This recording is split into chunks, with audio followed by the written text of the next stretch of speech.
I think for my influences, like nowadays, I definitely like is more for music that I listen to and then play. So that's a lot of like melodic death metal and also some black metal. So currently, like what's on my heavy rotation right now is I think I was listening to Dark Funeral.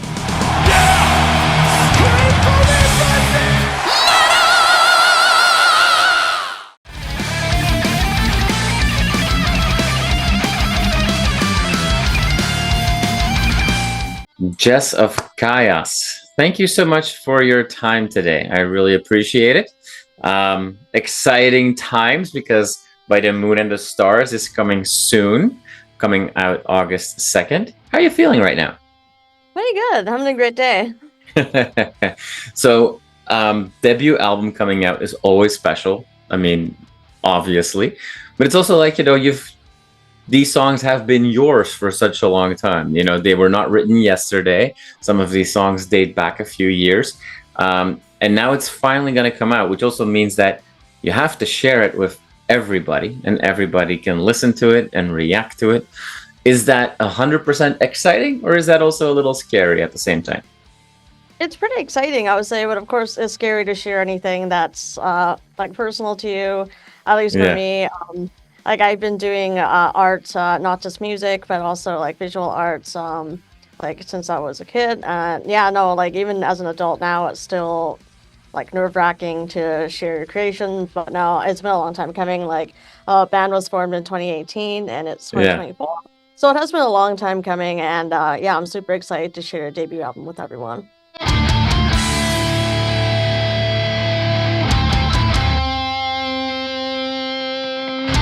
So just before we get lost in the excitement of this release, with a debut album, people are gonna discover the band for the first time, and they're gonna hear your band name for the first time in KAYAS. Now that's a very specific term, and so what should we know about that? Yeah, so the band's name KAYAS comes from a Cree word that means a long time ago or from the beginning. So how you would start a story, how they started stories, and it's an acknowledgement of the people that live on this land. Yeah. I mean, there is definitely storytelling going on, both from a lyrical perspective and a musical perspective. I'm gonna get lost in that in just a minute. Before we go there, I want to check in with you. Like this, although I don't fully agree with the term that PR teams will slap on you, they tend to go for melodic death metal, and I think there's a little bit more to it. We can talk about that in a minute. But if we look at this melodic death metal or melodic extreme metal, heavily inspired by European classic metal as well, that is still a bit of an oddity in North America. Like we don't see a whole lot of that. So when you are when you come together as this band, you're making this music, like.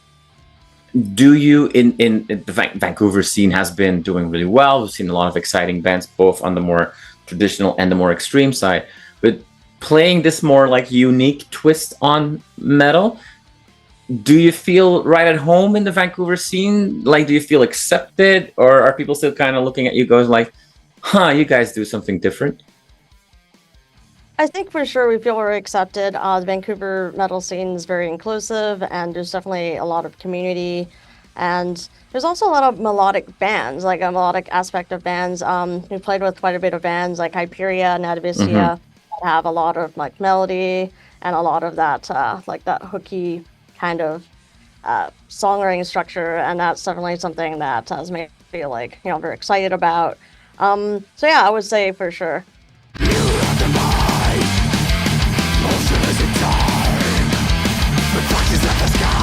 The last record that we've seen you on before, or at least in live shows, was with Tribunal, which is a very different kind of music. Or, I mean, it's still metal, but it's more on the gothic and the doom side. A different playing for you, different style of guitar playing. So, knowing that this album, I had a chance to listen to the full album already, and it kicks off with the song Tempest, which feels like, I mean, there might be some even Rammstein-y melodies in there, but it seems like a love letter to Iron Maiden, specifically songs like Passion they'll come to mind. What would you, given that we've seen so many different sides of you already, who are your biggest influences? Yeah, so personally, I actually started playing a lot of hard rock. So my first guitar teacher, I think he was in 3 tribute bands. So a Guns N' Roses tribute band, a Led Zeppelin's tribute band, and AC/DC tribute band called TNT. There you go. So yeah, I think it's definitely started playing a lot of hard rock initially, and then I think my first 2 bands were mostly covering like a lot of indie, like more indie and not sure how you would call like alternative rock, Yeah. like a lot of like The Strokes and also a little bit of punk as well. So I think for my influences, like nowadays, I definitely like is more for music that I listen to and then play. So that's a lot of like melodic death metal and also some black metal. So currently, like what's on my heavy rotation right now is I think I was listening to Dark Funeral. Like they recently have a re-recording of their first, I think, Hmm. couple, one of their first albums. I think like Open the Gates. So I think that's it's pretty excited because production not great back then, but like hearing Yeah, yeah, this yeah. in modern production is definitely like Exciting. shines a light on Yeah, yeah, things. yeah. So Yeah, and like that band and other bands of that second wave of black metal, who love to be in nature and bring that into their art. That happens with you guys as well. I mean, we've obviously seen music video, but many of the songs seem to deal with acknowledging nature, or at least using nature as metaphors as well. Is that a fair statement? yeah, for sure. So like nature and the land and just being able to be disconnected from I guess how things are right now. I think it's very important.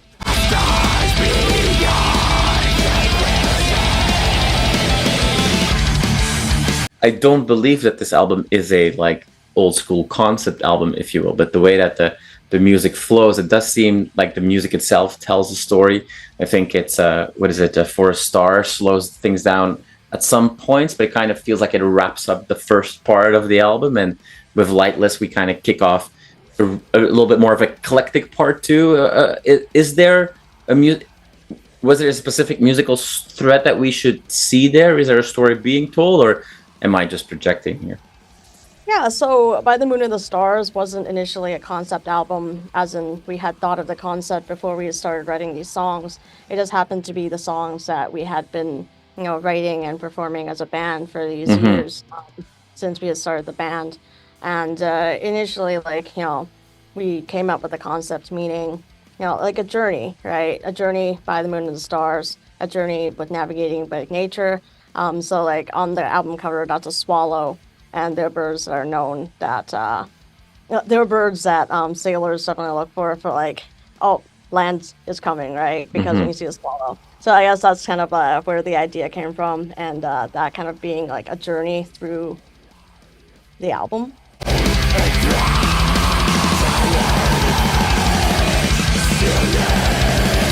You have a sound that, interestingly enough, can fit in a lot of boxes. Like you could play with an arch enemy or a dark funeral if you wanted to, but you could also play with, an accept or a Judas Priest, if you will, and anything in between. You've played a bunch of shows already. You mentioned earlier with, Hyperion and Atavistia. They're already different bands, thrash and more melodic death metal. Have you seen different reactions from different crowds when you're supporting quite different headliners? Playing with so many different bands, it's great to see the types of people that come out to see your music, and it's definitely, I wouldn't say different. Like I feel like the Vancouver metal community is very tight knit, so Mm-hmm.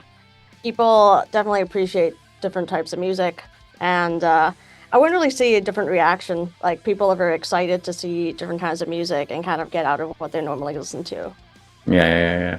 Now, this is a debut album, and you kind of mentioned it before. Like these are songs that we've been, writing and playing since we got started. And debut albums tend to be that, like a bit of a greatest hits collection of everything from the start until that first album moment.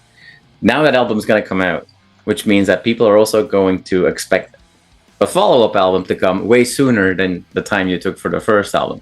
So, is the band already working on that follow-up? Yeah, so we've had some time to work on our second full-length album while we were recording and producing this debut album, and I'm personally super excited about the Yeah, songs yeah. that we have together. Can't wait to jam them out.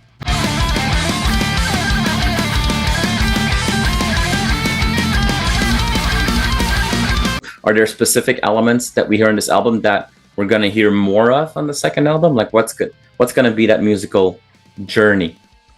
Yeah, so I definitely want to consider second album to be more intentional, if you say. More intentional in terms of the concept and also how the songs fit together with Yeah, each yeah, yeah. other. And also definitely want to push the boundaries for songwriting personally for myself and introduce some more different elements and ideas. Yeah, yeah. So a little bit more everything turned up to 11, if you will, but more of an album versus a collection of songs. Hmm. Yeah. All right. Now you've played a bunch of shows already, but the album's coming out, which means that you've got to start promoting this album everywhere you can. What can we expect for shows coming our way? Yeah, so for shows coming up, we're definitely planning a album release show, and we also have two dates coming up in Alberta, so in Calgary and one in Edmonton.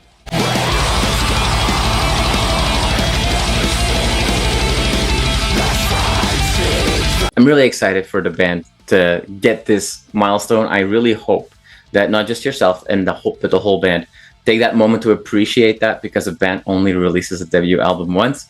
And I'm excited for you guys to share all that music with the fans and see what they think of it. Thank you so much for your time today. I really appreciate it, and I wish you the very best when this album comes out on August 2nd. Thank you so much for having me.